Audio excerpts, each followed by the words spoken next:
Welcome to Lost Boys, a podcast dedicated to shining a light on the unique challenges young men face today and an exploration about what we can do about it. In our last episode, Scott Galloway and I spoke with author and researcher Richard Reeves. He wrote the seminal book about the challenges young men face today called Of Boys and Men. Last time we talked about how, by nearly every measure, young men are failing to thrive. They're doing worse in school. They're doing worse in relationships. They're doing worse in the workplace than ever before. Today we're going to talk about why the challenges young men face is an issue that's been ignored. And we'll ask the question, for men to do better, doesn't that mean women will have to do worse? The answer, of course, is no. Here's part two of my conversation with Scott Galloway and Richard Reeves. I'm going to play the progressive here. I'm going to say, guys, I hear you, but there was 500, 600, 700 years of white male privilege throughout European society, eventually spilled over into American society. And frankly, the women were not even allowed to vote 125 years ago. They got the vote 105 or so years ago. And a result of which everything that's going on today is a counterbalance to what's happened over hundreds and hundreds of years. And again, I don't believe all that. I'm playing the devil's advocate because I want you to respond to it, because that's some of the policy pushback.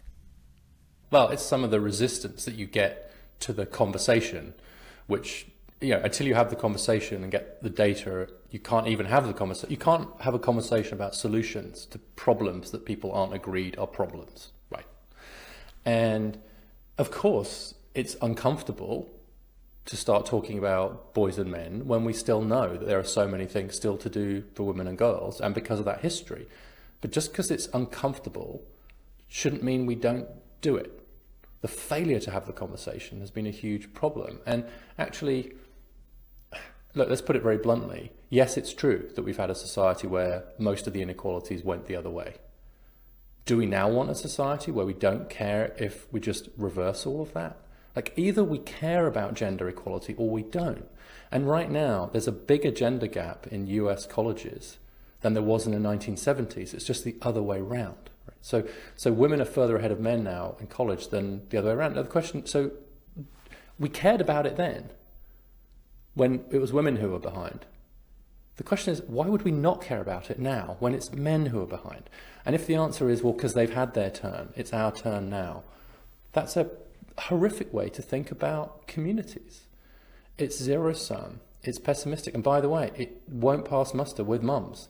If you say to my wife, you've got 3 sons, but we've had 10,000 years of patriarchy, so we don't really care about them, and we don't care about their mental health and their education, then get ready for a berating. Because the idea that 2 wrongs make a right is actually offensive. But it does get in the way of this problem. But once you acknowledge that there's discomfort and you acknowledge the history, then I find that most people want to have a good faith conversation. So you played the part very well, Anthony, but there's almost nobody who actually thinks like that. Thank God. Yeah, I call it the Red Army effect. When the Russians liberated Berlin or came in, they were pissed off. And there was a lot of unfair and unnecessary violence and just brutalization and criminal acts. And I was on MSNBC and I was talking about, are we going to hold a 19-year-old kid from Appalachia responsible for the advantage I received? Is it their fault that I was sort of born on third base because I was white, had outdoor plumbing, and was born in 1964? Should he pay the price for that? And the host said, well, of course there's going to be an overreaction and we should expect that. I'm like, you're justifying injustice.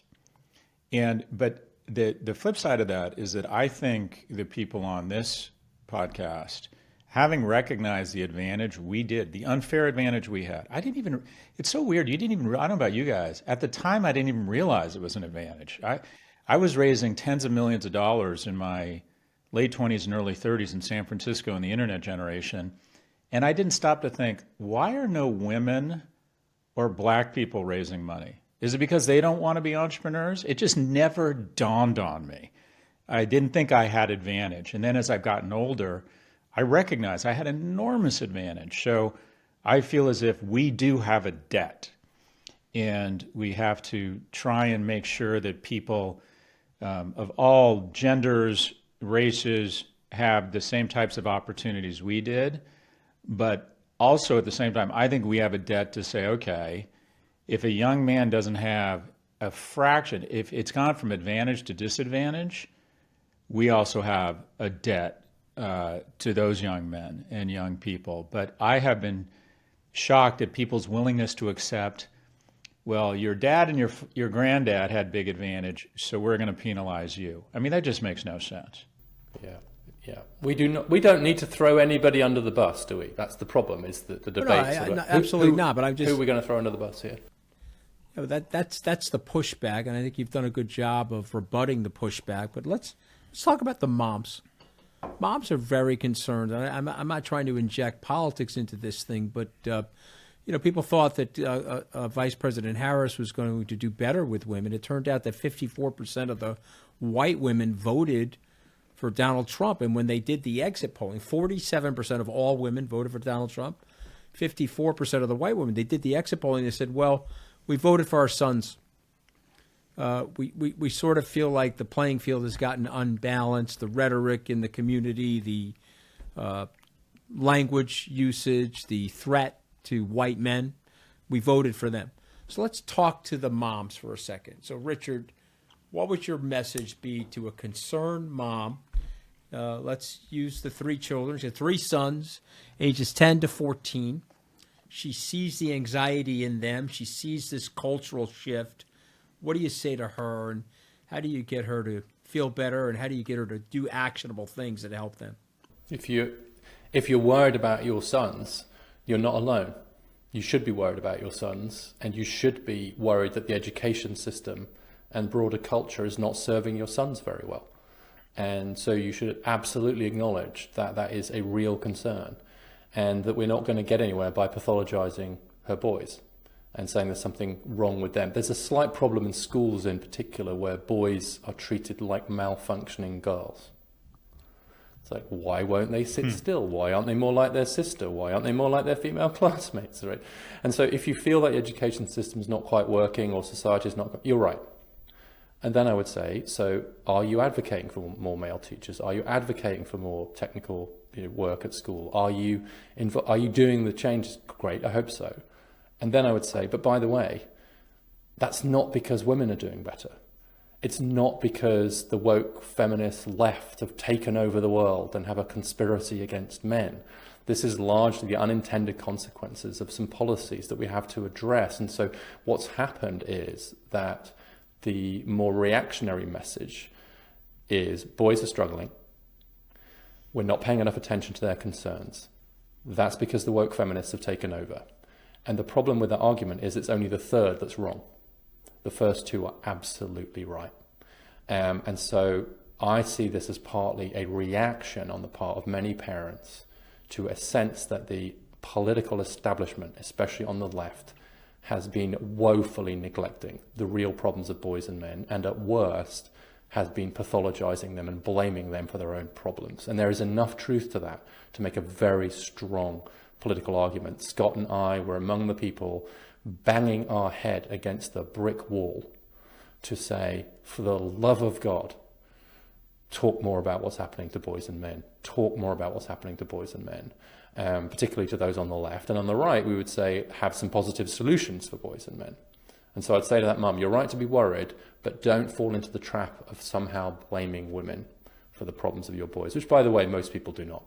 They don't. Let me put you onto something that seriously upgraded my closet. Quince. You know when you get a shirt that just clicks, feels good, looks good, and you end up wearing it way more than you thought you would? That's exactly what happened to me when I picked up a few pieces from Quince. They've got everything you actually want to wear. Polos, t-shirts, shorts, pants that work at a work lunch, or watching my two young boys play football after school. And the best part, everything with Quince is priced 50 to 80% less than what you would find at similar brands. I picked up a t-shirt, a long sleeve, and a linen shirt from Quince, and now they're basically all I wear. The t-shirt's solid, the long sleeve's perfect for travel or for meetings, and I just wore the linen shirt in Bermuda, and all the young folks were asking me where it was from. My wife's happy too. She doesn't have to pack 10 different shirts for me anymore. I bought the high-end brands before, but Quince holds its own easy. Same quality, way less money. My closet's cleaner, my fits are better, and I don't have to overthink what I'm packing anymore. Elevate your closet with Quince. Go to quince.com/lostboys for free shipping on your order and 365-day returns. That's QUINCE.com/lostboys to get free shipping and 365-day returns. Quince.com/lostboys.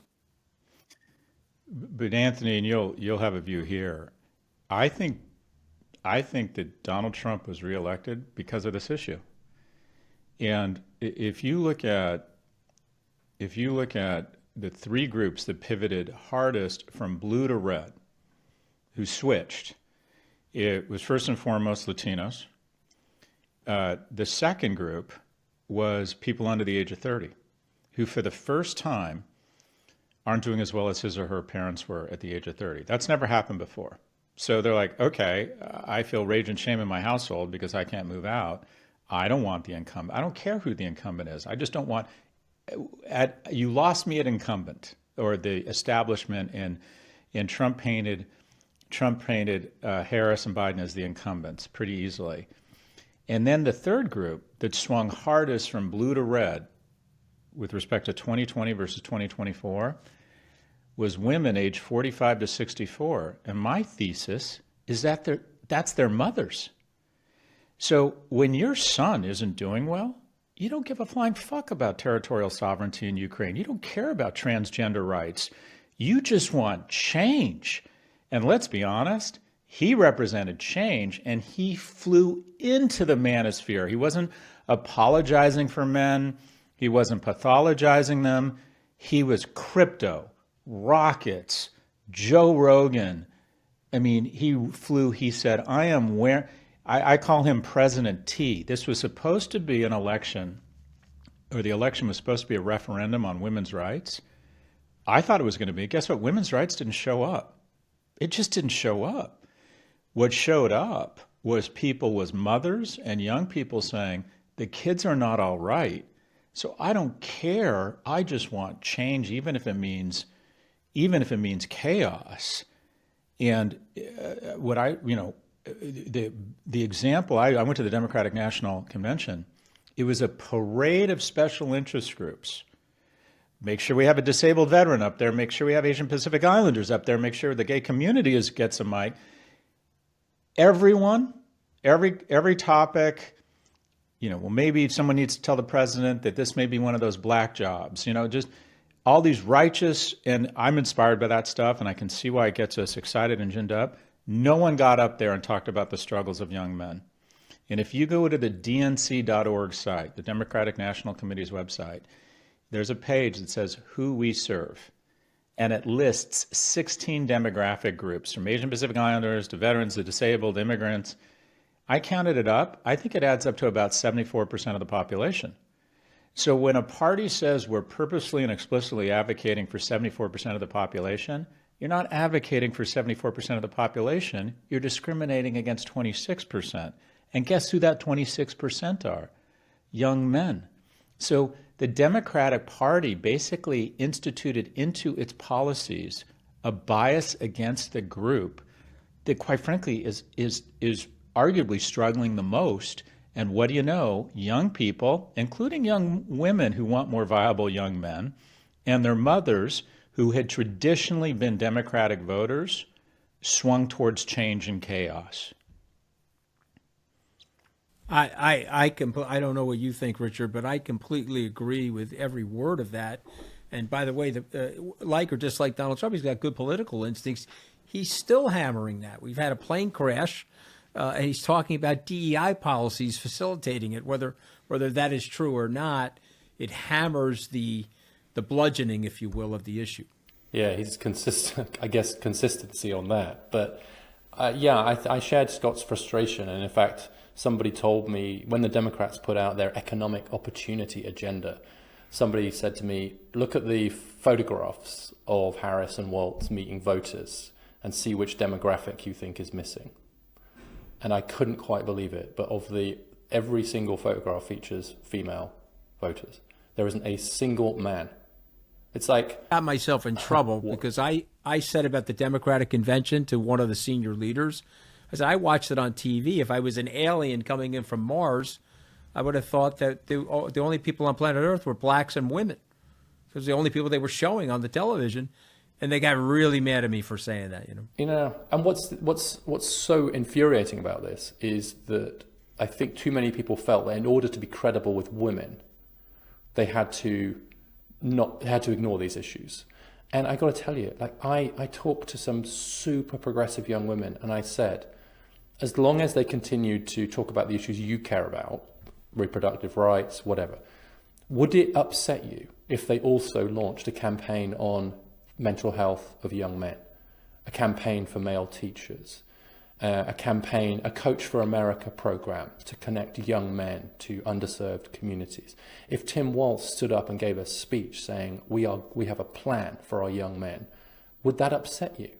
And not a single one of them said yes, because they're worried about their brothers and their boyfriends and their dads. So it's back to this point about Scott's point about not zero sum. It was actually, I'll go a step further, it was insulting to women to think that they couldn't advocate for men without those women thinking that somehow they weren't going to care about them.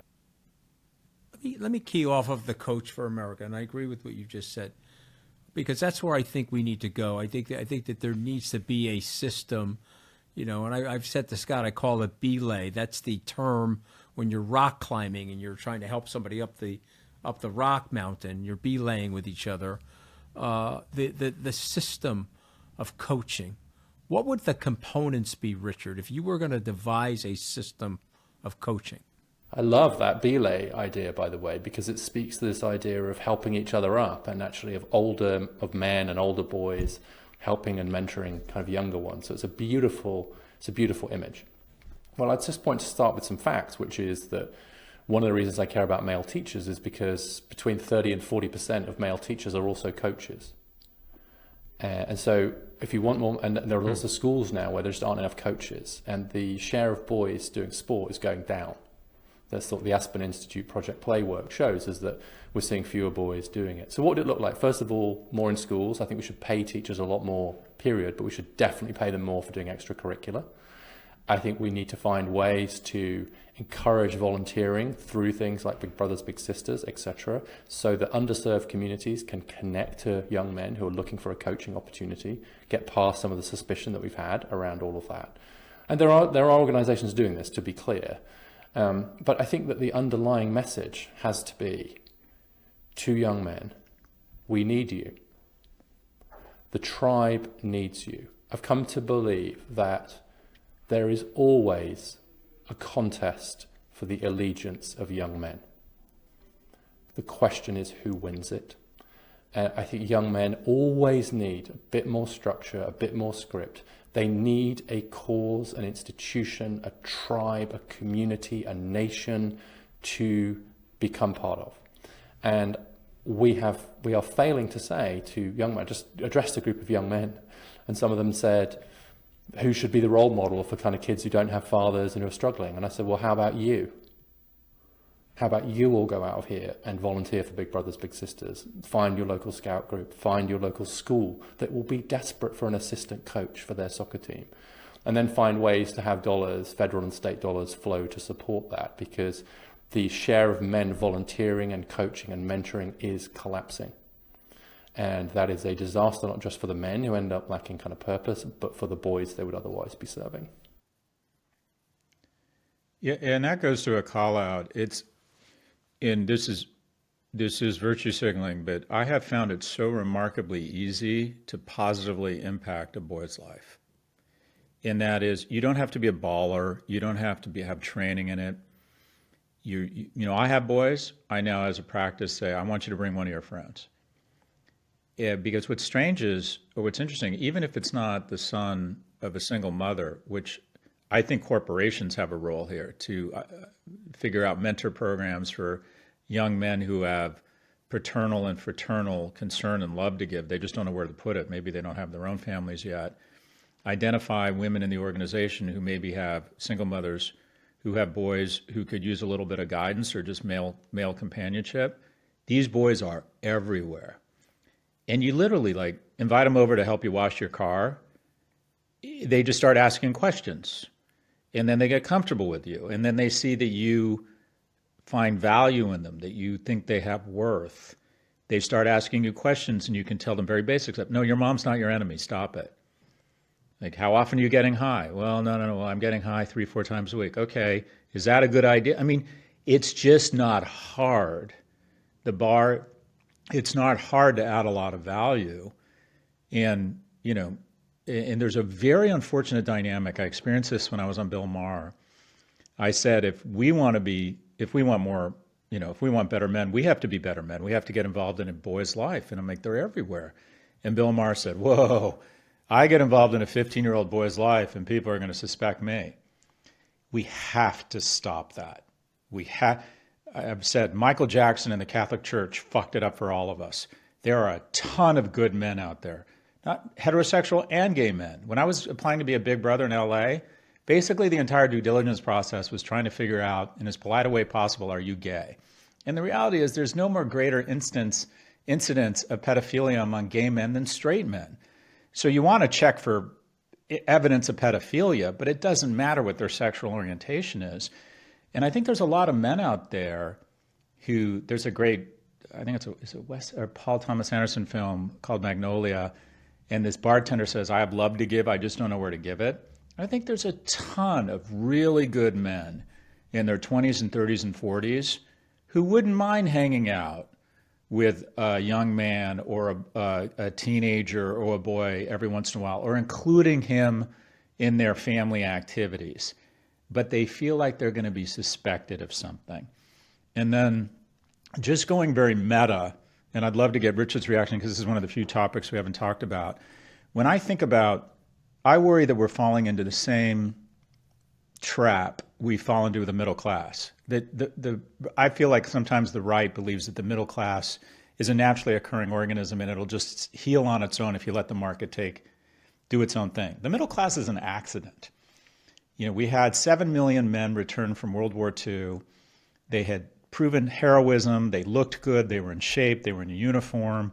And we gave them a shit ton of money and formed the National Highway Transportation Act, the GI Bill. In some, we made them very attractive to women. And then that set off the baby boom. And we had this incredible rush of prosperity where people had generous, loving households and said, let's bring women into this prosperity. Let's bring non-whites into this prosperity. And it kicked off this wonderful liberal society. But it took massive investment. And now there's this notion that the middle class will survive on its own, and it doesn't. I worry that the same notion that men will figure it out on their own, because if you look throughout history, what generally is the norm is a small number of men get all of the economic and all of the mating opportunities. 80% of women have reproduced, only 40% of men. So if we don't actively move in, and the reality is if you have a tribe of 50 men and 50 women and 30 of the men die, the tribe survives. If 30 of the women die, the tribe goes out of business. So men have always been a little bit disposable, but if you don't weigh in and figure out a way to lift up young people through investment, we're going to go back to where we've been through most of our history, and that is life is awesome for a small number of men, and it is really difficult and awful for the majority, and a violent place for the majority of them. I love this thought, Scott. It's the idea is that mature masculinity is not a naturally occurring phenomenon. And I strongly agree with that. In practice, in every known human society, we have to make men. Boys don't become men just with the passage of time. You need rites of passage, you need institutions, you need a call. There has to be a call, there has to be a role. And that will change in different societies at different times, but we have to make our men. And I agree that there's a real naivety about the idea that we just don't need to do that anymore, right? They'll figure it out. It'll be on the internet. It will be somewhere, right? We don't need to curate or form our men anymore, but we do. We've always needed to form our men, and we need to continue to do that. The question is just how. And I was thinking a bit when you were talking, Scott, about the institutions that used to do that. I think to some extent you need institutions that help that formation of boys, whether that's schools, churches, clubs, Boy Scouts, camps, whatever wilderness rides, I don't care. Like every society will do it differently, but you do need to do it.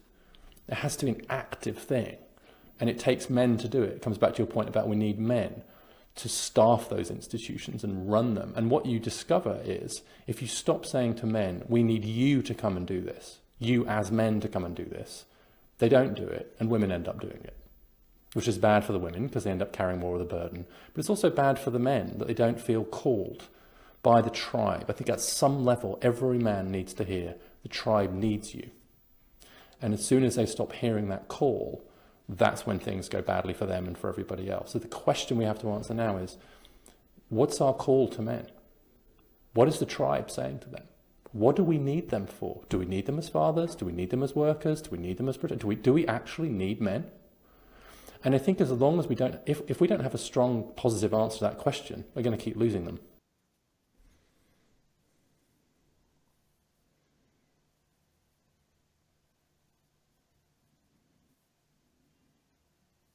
I'm reflecting on what you're saying, and I'm wondering if there's something actionable, something more formidable. And Scott, one of the problems I've always seen with the educational process, and I've listened to some of your podcasts, we've got great educators, but we're asking local people to do the education process in their local neighborhoods.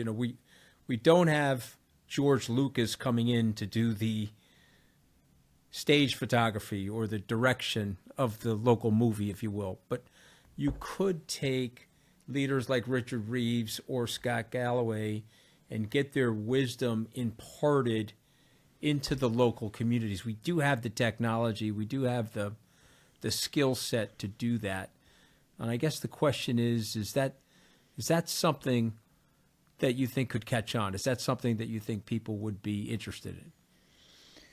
I think the dissemination of kind of thought leadership or scaling people who might have interesting viewpoints, I think it's more important that I don't think that creates systemic structural change. I think systemic structural change, I think guys like Richard will play a role in highlighting the issue such that, one, there's legislation that stops this transfer of wealth from young to old. And by the way, I wouldn't focus on young men. I would focus just on young people because it'd become too politically charged to start giving money to young men. I think a tax holiday, in Portugal, they basically said, because they were losing so many young people, between the ages of 20 and 30, there's a tax holiday.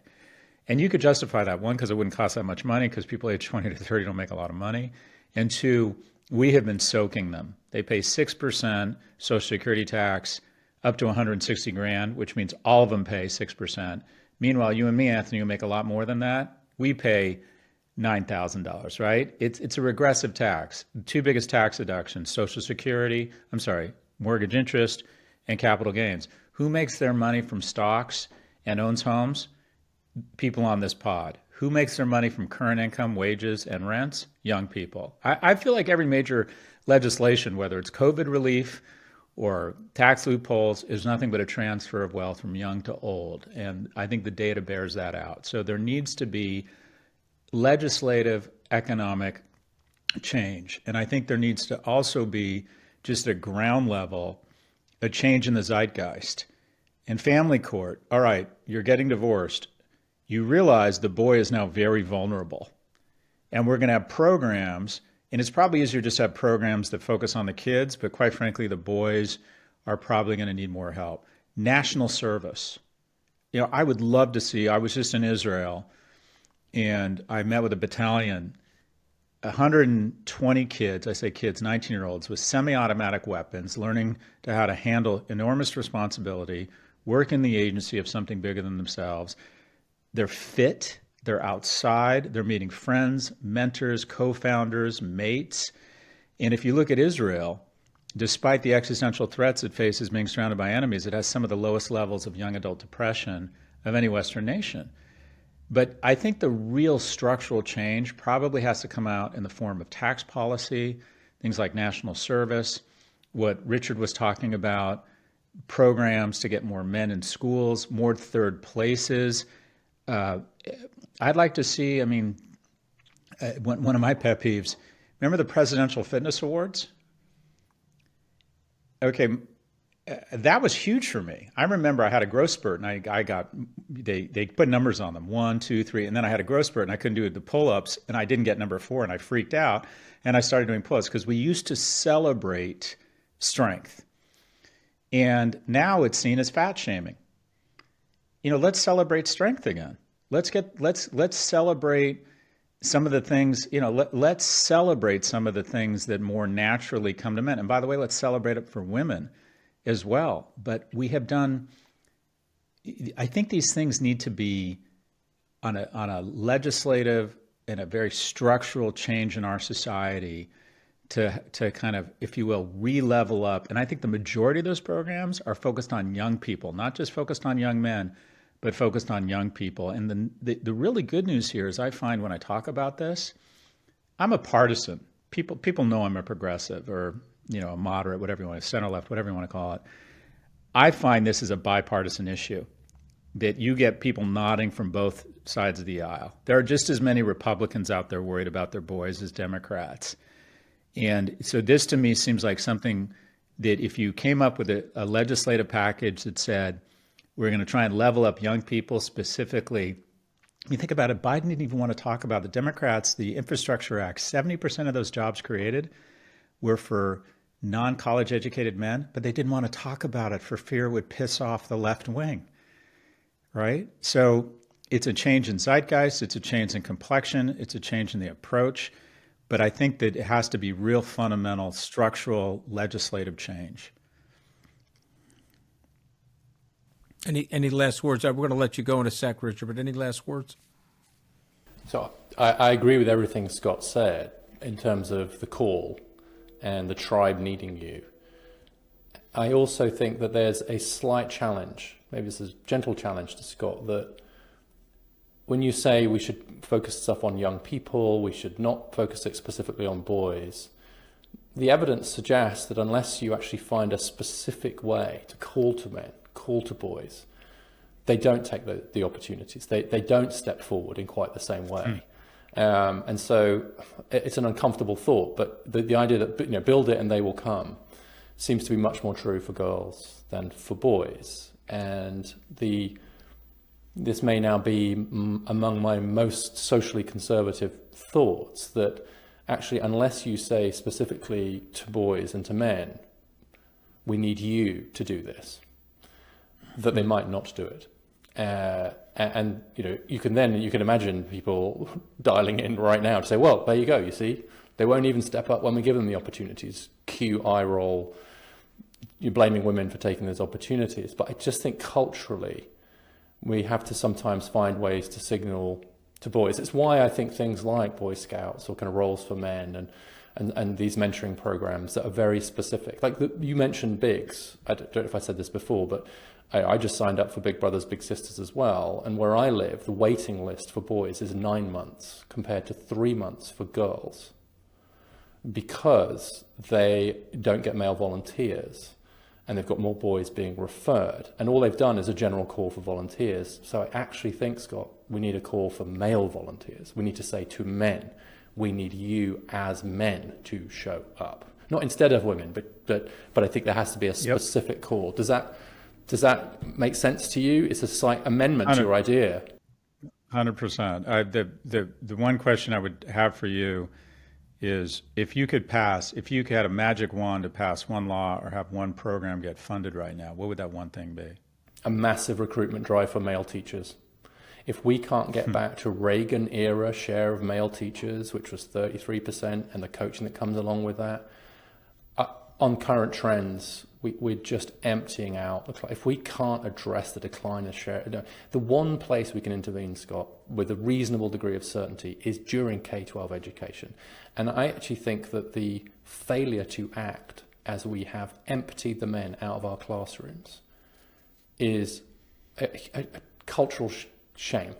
And even now, it's quite hard to get people to think that that's anything we should do anything. But does anybody think that we would think it was a good idea if the teaching profession became all male? Like the idea that we shouldn't have more men in front of our boys. I'm so proud of my son for standing in front of that classroom and being this dude teaching these kids. And so at a visceral level, I feel like, and anybody who can't get on board with that, the idea that we shouldn't be encouraging more men into our classrooms and into our playing fields, I just don't think they deserve, I very rarely say, I don't think they deserve a place, honestly, in the conversation, because there is nobody, even like Josh Hawley in his book on masculinity, and to say that Josh Hawley and I don't agree on anything, on everything would be an understatement. But even he says maybe some more male teachers would be a good idea. The American Psychological Association, one of the most progressive organizations in the US, says maybe it would be a good idea to have more male teachers. So when, for the love of God, is a policymaker, a governor, a president going to say, all right, we need a volunteer army, we need an army of men in our teachers, in our classrooms. That's the one thing, if I could wave the wand, Scott, that's what I would do. Thank you. Awesome. Richard, yeah, actually, just come back to where we were, Anthony. Love your work now that we know each other.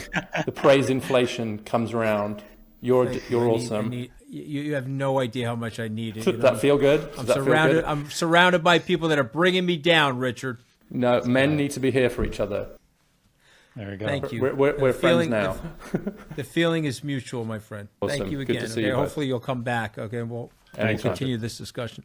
Thank you for joining us for this episode of Lost Boys. If you'd like more information, please go to our website, www.lostboys.men. In our next episode, Scott and I talk with Dan Harris, the best-selling author of 10% Happier, who has a lot of good advice about how young men, and really all of us, can manage the stress and anxiety in our lives. You don't want to miss it. So be sure to like, follow, and subscribe to Lost Boys wherever you get your podcasts. And please share it with someone who cares about this or should care about this. And let's spread the word. Lost Boys is a production of Salt Media and Casablanca Strategy Group. Barbara Fatita and Keith Suma are executive producers. Tanya Salati is our researcher. Holly Duncan Quinn and Stanley Goldberg are editors. Special thanks to Christina Cassesi, Mary Jean Ribas, and Drew Burrows.